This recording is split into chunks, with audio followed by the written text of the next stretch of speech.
Bueno, buenas tardes, chicos. A ver, nos vamos a numerar, listo, para ver cuántos son.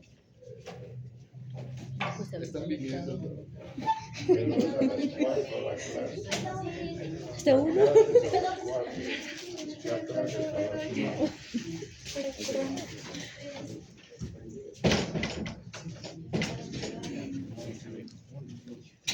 Ya, nos vamos a numerar así, así.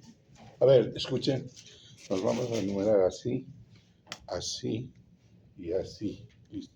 Comienza. 1, 2, 3, 4, 5, 6, 7, 8, 9, 10, 11, 12. 13, 14, 15, 16. Ya. 16 estudiantes. Nos vamos a ver. 17. 17 con ayer. Los de abajo de 17. 17 conmigo. 17 estudiantes. Ya. Bueno, vamos a ver ahora la enfermedad pulmonar intersticial difusa. La siguiente pasamos.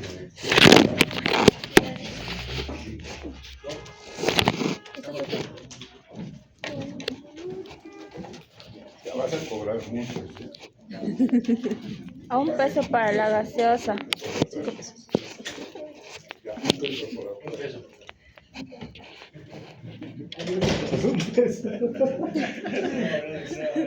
Ya, 18 sobre 34, ¿no? ¿Qué son? Sí. Ya. Bueno, ¿cuál es el concepto de enfermedad pulmonar intersticial difusa? Ahí está el concepto. Son enfermedades que producen alteraciones de la difusión pulmonar por engrosamiento de la membrana alveolo-capilar. O sea, hay un bloqueo alveolo-capilar.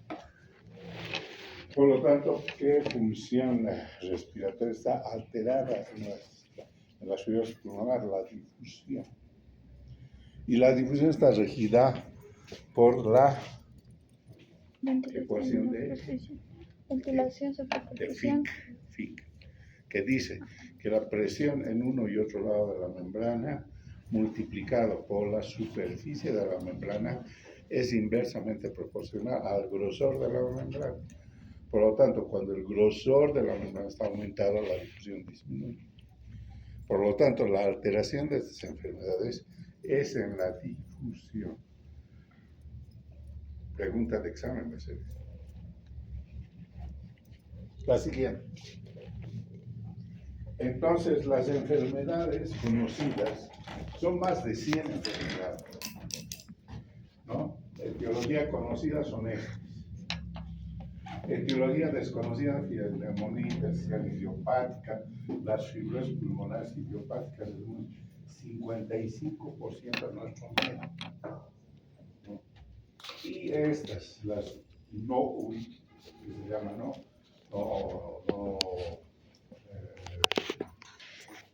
neumonías intersticiales fibrosas. Y la etiología desconocida puede ser granulomatosa, como la sarcoidosis. Y enfermedades raras como la proteinosis alveolar, la linfangiomatosis, la fibroblastosis pulmonar. Estas son. Ahora, de las etiologías conocidas, la más importante que nosotros tenemos son las neumoconiosis en Bolivia. ¿Cuál es la neumoconiosis más importante en Bolivia? La silicosis. La silicosis. Ya. La siguiente. Bueno, la signología radiológica representa la alteración anatomopatológica que tiene el enfermo, el paciente.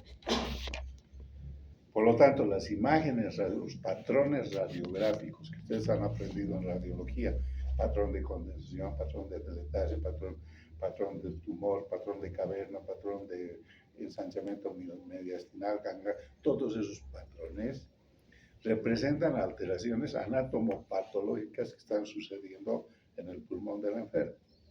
Ya. ¿Cómo se presenta radiológicamente? ¿Qué signos radiológicos tienen las fibrosis intersticiales? Eso. O sea, nódulos, fíjense, nódulos pequeños, micronódulos, que se llaman nodulillos, menos del tamaño de la cabecita de un alfiler. Y red, como red. Fíjense. Entonces son imágenes reticulonodulares, imágenes reticulonodulares, difusas, bilaterales, miren, los dos pulmones están juntos. Y puede haber reacción de los hilios, aumento de la densidad de los hilios pulmonares. ¿Está bien?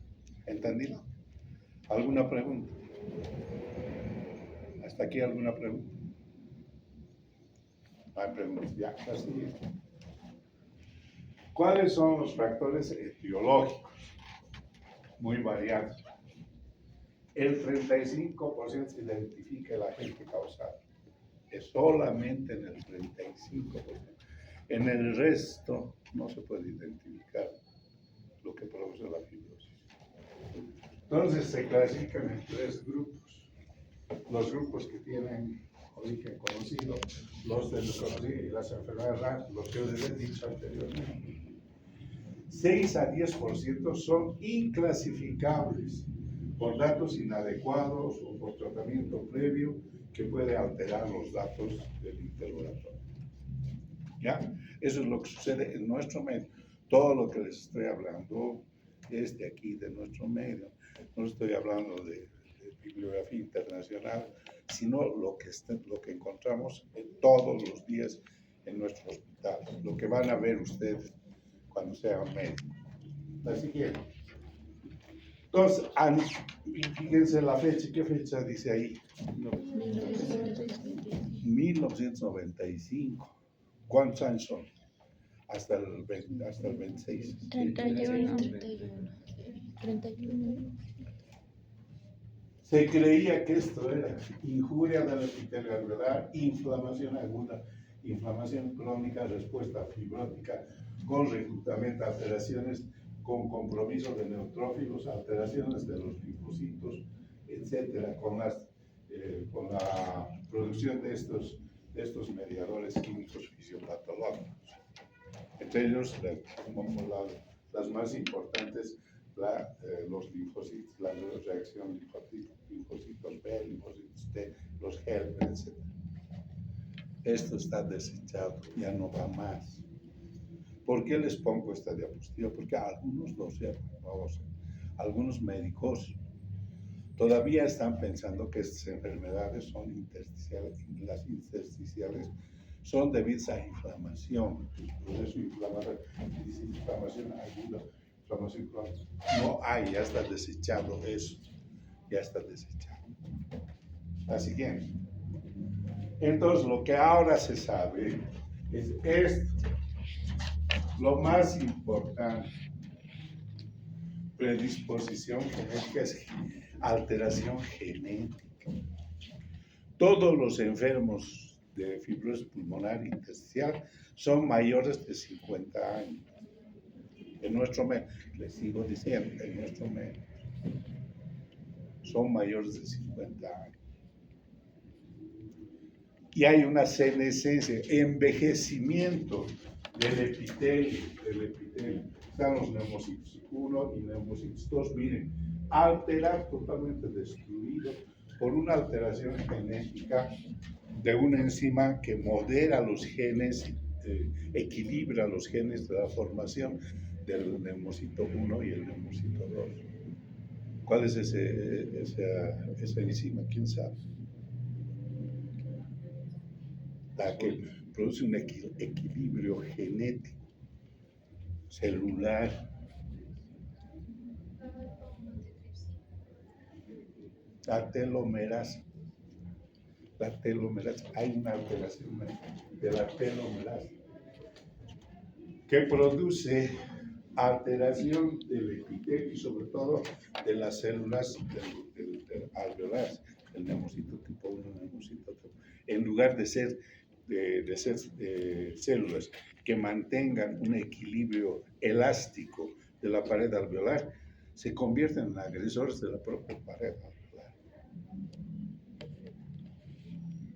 Y entonces ahí se pueden agregar infecciones virales, tabaquismo, reflujo gastroesofágico, pero lo más importante es la alteración genética. Eso es lo que se sabe ahora de las fibrosis pulmonares. Entonces hay incremento de los miofibroblastos y depósito excesivo de la matriz extracelular que engruesa la membrana alveolocapilar y produce bloqueo alveolocapilar. No permite que el aire del alveolo pase fácilmente, o sea, el oxígeno del alveolo pase al capilar y el anhídrido carbónico del capilar al alveolo también está bloqueado. Es el bloqueo alveolo-capilar. ¿Estamos? ¿Alguna pregunta? ¿Preguntas? No hay preguntas. Los he dejado mudos, secos. La siguiente.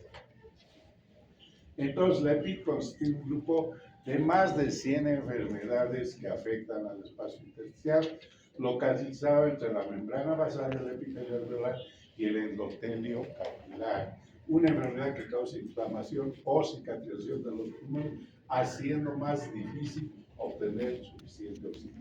Ya les he dicho que este proceso de inflamación está desencadenado, no es un proceso de inflamación, sino es un proceso genético.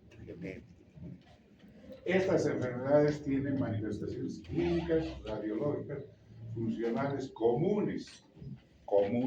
Por eso se agrupan en un solo grupo que se llama EPID. La siguiente. Bueno, ahí está. Entonces, ¿qué pasa con los pulmones? Bloqueo alveolo-capilar, ahí está, ¿no es cierto? Por lo tanto, en el intersticio pulmonar, la dificultad más importante es la difusión, la alteración de la difusión. Entonces, los alveolos dañados aportan menos oxígeno, el paciente comienza a tener menos oxígeno, la gasometría arterial con disminución de la presión parcial de oxígeno, y el paciente, el primer síntoma que va a tener, ¿cuál sería? Disney. ¿Cuál sería? Disnea. O sea, insuficiencia respiratoria. Así que, bueno, aquí hay una clasificación etiológica en esos tres grupos que les he mencionado. Miren, las neumonías intersticiales idiopáticas sin origen conocido, fíjense cuántas son. De causa conocida, ahí está.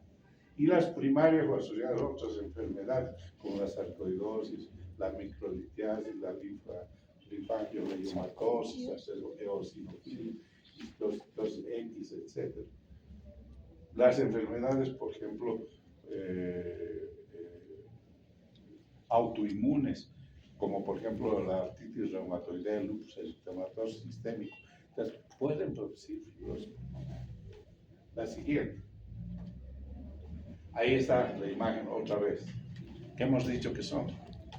¿Qué patrones? Retículos nodulares. Retículo. Difuso, bilateral. Difuso, bilateral. ¿Qué quiere decir difuso? Diseminar. En los dos campos pulmonares. Cuando es una localización segmentaria, lobar, no es proceso de EPID, no se llama EPID. Eso puede ser otra cosa. Puede ser tuberculosis, bronquiectasis. Ya, esto es difuso bilateral. La siguiente. Bueno, ¿cómo funcionalmente se detecta la alteración? Con la dilución del monóxido de carbono. Entonces, aquí está un aparato donde respira el paciente y ya está programado. La siguiente, por favor. Ahí está el paciente y aquí está el CO. Entonces la difusión del CO indirectamente por la lentitud con la que pasa del alveolo al capilar, entonces uno puede definir qué grosor tiene la membrana alveolo capilar en ese paciente. Normalmente, ¿cuánto es el grosor de la membrana alveolo capilar? Ya está en cuarto año. ¿Quién sabe? ¿Quién sabe? Nadie. 0.5 de micra. O sea, pues es delgadísimo. Y la superficie, extendemos la membrana alveolo capilar. ¿Estás sano? ¿Estás sano? ¿Sano eres? ¿O estás enfermo? Ya. Entonces extendemos tu membrana alveolo capilar, sacamos tu pulmón sano y la extendemos. ¿Cuánto mide esa extensión? En superficie. ¿Quién sabe? Como un campo de fútbol.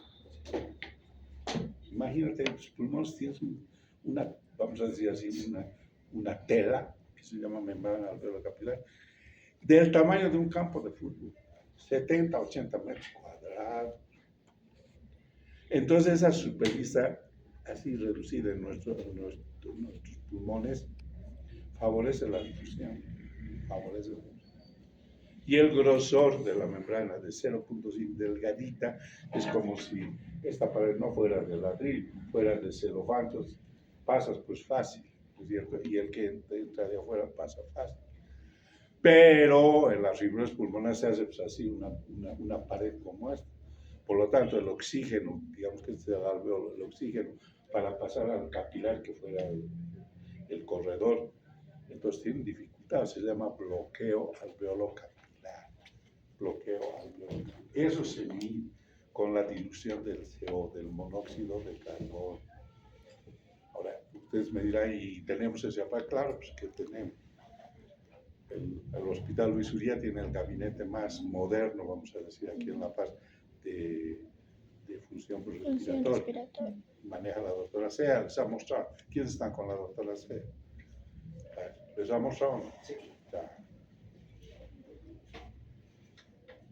Ya, así bien. Pero también por biopsia pulmonar, o sea, lavado bronquioalveolar. Se mete líquido al alveolo y a los alveolos, unos 200 cc de solución fisiológica, se hace un lavado y se saca eso y se ven las células. Y entonces también eso es anatomopatológicamente nos va a brindar todas las circunstancias anatómicas para determinar exactamente, microscópicamente, la alteración de la membrana alveolo capilar del paciente. ¿Me entiende? Entonces, relación radiológica, funcional y anatomopatológica con la biopsia. La siguiente. Entonces se ve así un lavado alveolo capilar. Fíjense, es un macrófago y aquí cantidad de linfocitos. Ya digo, con el recuento del linfocito, el número de recuento del linfocito, más las alteraciones que se puedan encontrar en el lavado bronquioalveolar, podemos definir exactamente de qué tipo de fibrosis pulmonar tiene el paciente. ¿Me entienden? Ya. Y si en la historia clínica tiene antecedentes de neumoconiosis, pues va a ser probable silicosis. Si no tiene nada, absolutamente es de por sí que se le ha pasado a una fibrosis pulmonar, eso no tiene etiología definida. Por lo tanto, es una clasificación de origen desconocido. ¿Estamos? Sí. ¿Entendido? Ya, la siguiente. ¿Qué tiene el paciente? Disnea evolutiva progresiva, dedo centralillo de talón. Se hace oxígeno dependiente.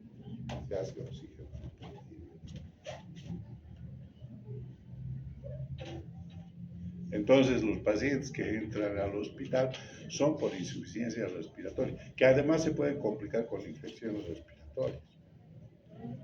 Y se hacen pues así, insuficientes respiratorias, dependientes del oxígeno. ¿sí?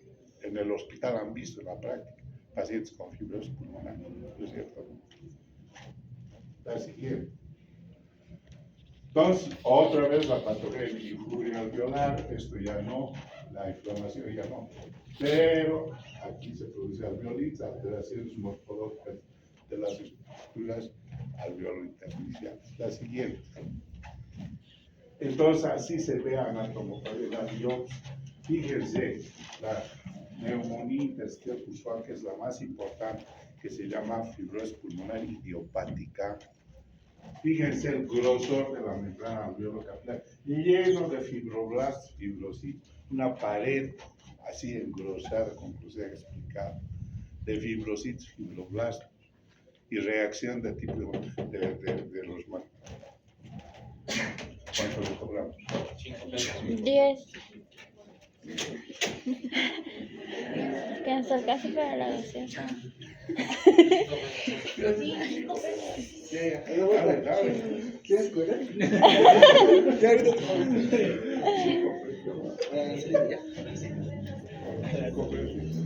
Hora de gastar. Juan, ¿te estarás anotando? Hubiera sido la hiera.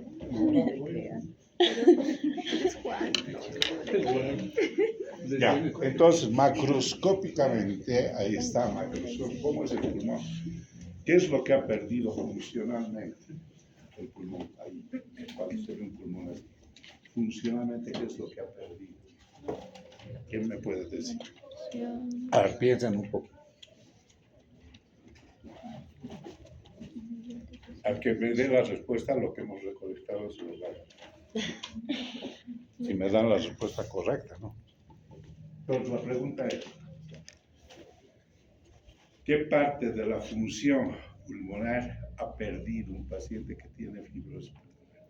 Así, fíjense, todas estas pertenecen al alveolos y fíjense la característica de la localización interalveolar. Aquí está. Interalveolar. Esta es la cavidad alveolar, esta es la cavidad alveolar. Fíjense. ¿Qué ha perdido? ¿Qué ha perdido? Paulita, ¿qué ha perdido? La difusión alveolar. La difusión alveolar. Sí, la difusión alveolar por bloqueo alveolar capilar. Pero ¿qué ha representado desde el punto de vista funcional? En la expiración. La elasticidad pulmonar. O sea que el pulmón, en lugar de ser un globo de goma que se infla y desinfla, se hace rígido como un cartón. Ahí está. Entonces, ¿qué parte de la función pulmonar? La expiración. ¿Eh? Expiración. La movilidad torácica, la expansión, la movilidad torácica, la siguiente.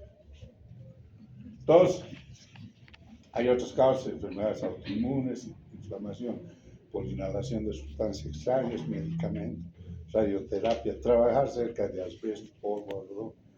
Y polvo de sílice, ese es el más importante en nuestro medio. La siguiente.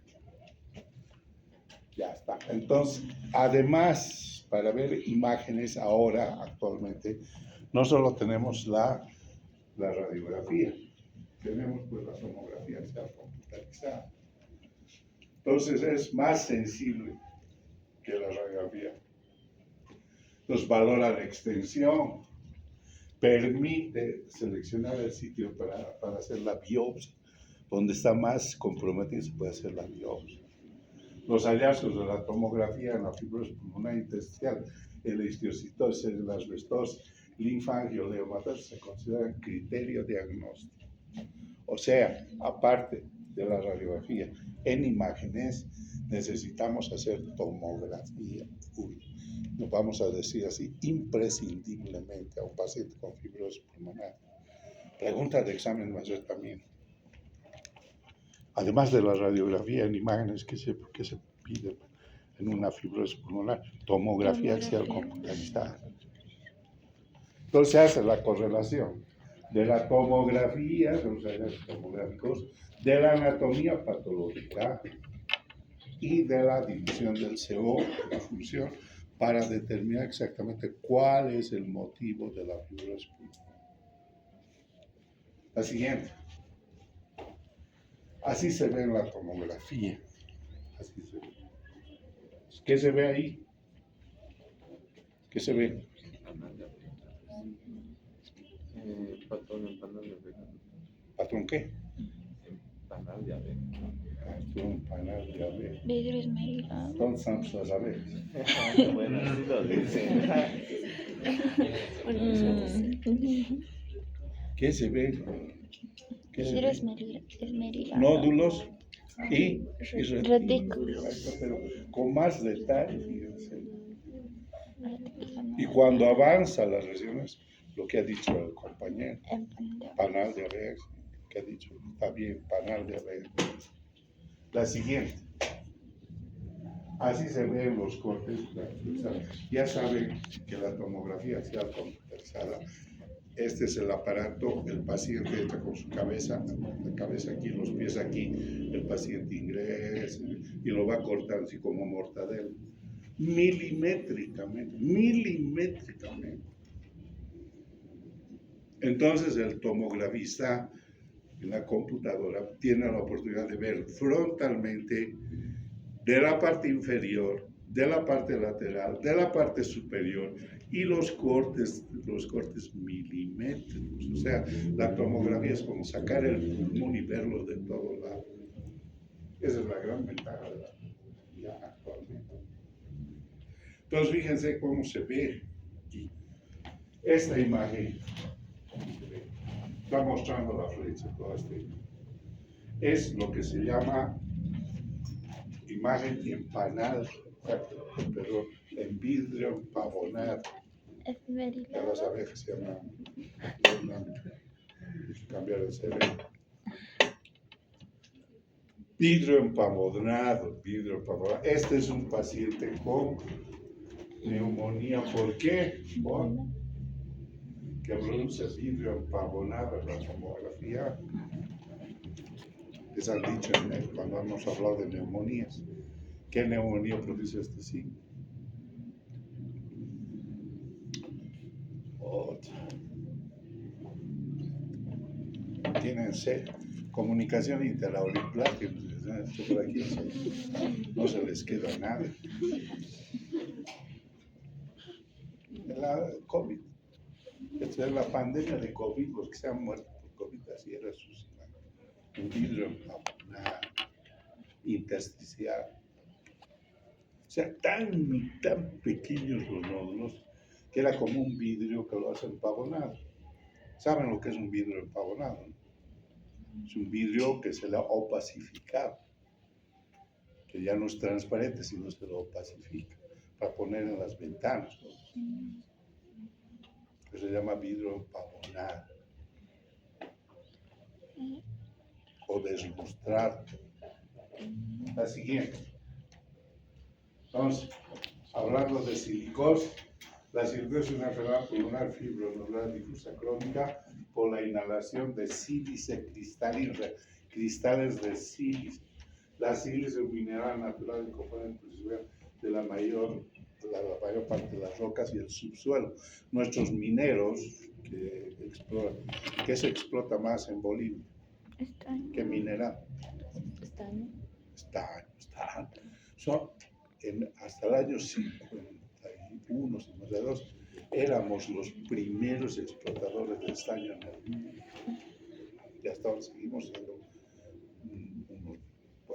estamos en el décimo lugar, pero se sigue explotando estaño, magnesio, zinc, plata, oro. Los mineros para explotar y sacar esos minerales se meten a 200, 300 metros por debajo de la tierra, en las bocaminas. ¿Alguien conoce bocamina? La bocamina. Nadie conoce bocamina. No lo puedo creer. Nadie conoce. Estamos jóvenes, ¿no? Estudiantes que no conocen algunos. No han ido nunca a Oruro. No han entrado a la Bocamina de Oruro. ¿Quién ha ido al carnaval de Oruro alguna vez? ¿Quién? A ver, levanta la mano. ¿Quién ha ido al carnaval de Oruro? Ya. ¿A qué has ido a bailar? No, sí he visto. La Boca. Exacto. Te hacen pasear a Bocamina. Y si vas a Potosí, te hacen hacer todo el trayecto que hace un minero hasta entrar a su trabajo. Te hacen cómo mastica la coca, cómo se compra su cigarrillo, dónde se compra su alcoholcito, todo para entrar a la mina. ¿Cuántas horas entra un minero a explotar todos los días en la mina? ¿Cuántas horas creen? 6, 8. Entre 8 y 10 horas, dentro de a 200 metros, 260 metros debajo de la tierra. Y entonces está aspirando polvo porque además perfora, fue la siguiente. Ya, esto ya hemos visto. La siguiente. Ya, también está pasando.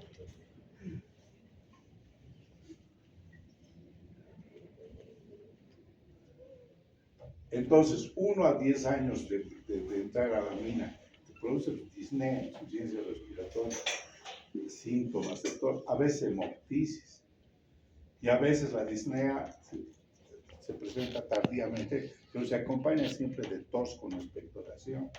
Y en la auscultación pulmonar se detectan roncos, sibilancias, pero sobre todo estertores crepitantes. Estertores crepitantes. ¿Cómo suenan los estertores crepitantes? ¿Quién sabe? Ya cuando está comenzando son finitos, como flotarse el cabello entre sí al final de la inspiración. Pero cuando la fibrosis está avanzada en los mineros con silicé, se presenta como signo de velcro. Y el velcro es como un scratch, pues de... ¿Quién tiene un scratch? Que se llama un oxímetro de pulso, a ver. Ahí está. Ahí. Entonces, eso se llama signo de velcro, estertor crepitante. Pregunta de examen también. La siguiente. Entonces, las imágenes de un minero que trabaja son así y tienen estas imágenes que se llaman nódulos en cáscara de huevo. Nódulos es patognomónico de silicosis. Nódulos en cáscara de huevo. Calcificación. Calcificación, ¿no? En realidad no se llaman nódulos, sino calcificación. Cuidado, pongan nódulos y mis colegas no me van a dar una patada en el trasero. Son calcificaciones en cáscara de huevo. Calcificaciones.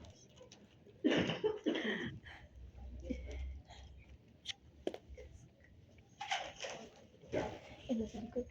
La siguiente. Eso es patognomónico de la silicosis. Están las imágenes. La siguiente. Entonces las silicosis pueden ser simple, puede ser acelerada, puede ser silicosis complicada, con silicosis masiva, silicosis aguda. La silicosis aguda es muy excepcional, prácticamente no se presenta. Generalmente se presenta al cabo de 15 o 20 años de trabajo en los pacientes. Esa es la más importante. La siguiente. Ahí está. Fíjense que están con máscara. Y hay algunos que ni siquiera se ponen máscara. Tú estás aspirando todo el polvo de sílice, todo el tiempo. 8 a 10 horas al día, durante 15, 20 años. La siguiente. Entonces, ¿cuáles son las complicaciones? Insuficiencia respiratoria crónica, infecciones respiratorias de cualquier naturaleza, pero la más importante es la complicación post-tuberculosa, silicotuberculosis. La siguiente. Silicotuberculosis. También enfermedades autoinmunes. Hay un síndrome que se llama el síndrome de Kaplan. ¿Quién sabe qué es el síndrome de Kaplan?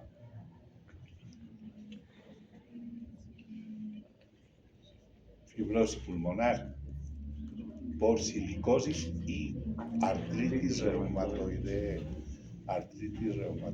Síndrome de Kaplan. Cáncer, bronquitis crónica, POC, afectación pleural, todo eso puede producir la silicosis. La siguiente. Entonces, ¿cómo se previenen los pacientes con enfermedades de colágeno? Reciben radioterapia, quimioterapia, un control neumológico, siempre controles de radiografía. Dejar de fumar el cigarrillo incrementa la posibilidad de las fibrosis pulmonares.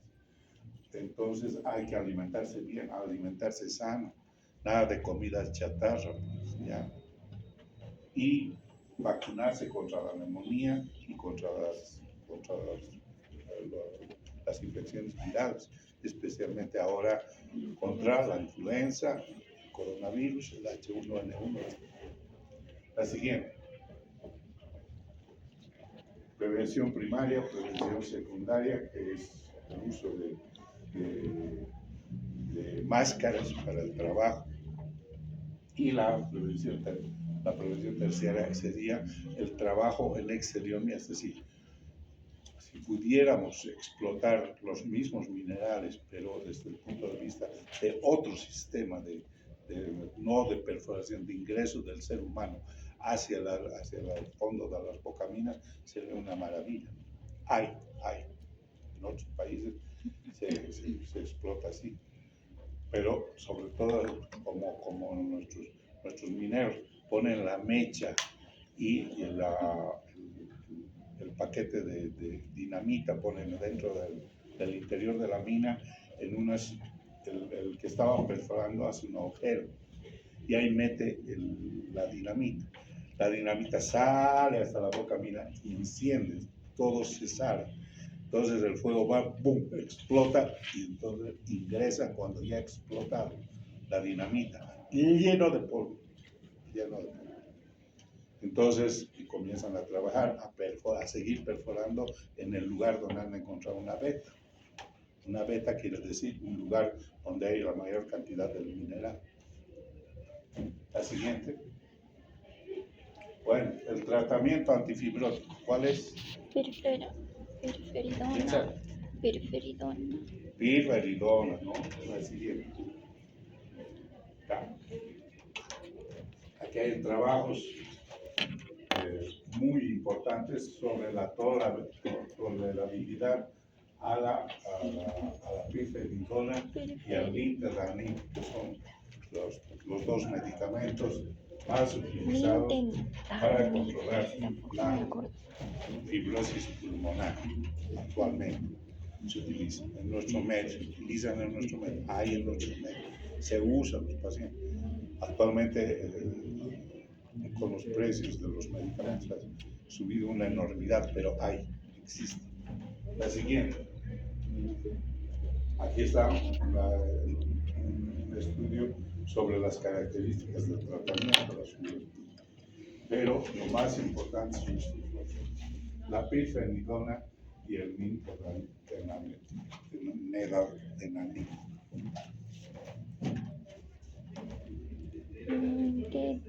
La siguiente.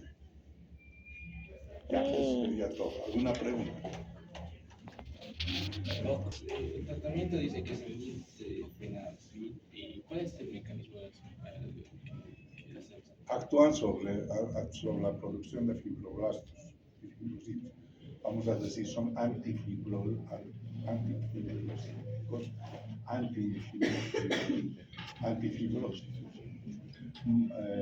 que no permiten que las células, los fibroblastos, invadan el tejido pulmonar. Eso es fácil. Si con fibrosis llega la hemoptisis, ¿cuál sería el tratamiento? ¿O cuál sería el manejo? Ya, cuando todo paciente que llega a la consulta de emergencia con hemoptisis, lo primero es que hay que reponerle la sangre. Eso es lo primero. O sea, llega, está escupiendo sangre, te dice, Hemoptisis, si determinas que tu paciente ha tenido hemoptisis, ¿cuánto de sangre expulsada? ¿Cuánto? ¿Cuánto se dice? ¿Cuándo se dice que es hemoptisis? Mayor a 50. Mayor a 50 50 ml. Entonces eso es una hemoptisis. Entonces que tienes que reponerle eso. O sea cual fuera la enfermedad. Y si descubres la enfermedad con una fibrosis, empiezas con los antifibrosos, que permiten la ¿Preguntas? ¿Preguntas? ¿Cuántos estudiantes?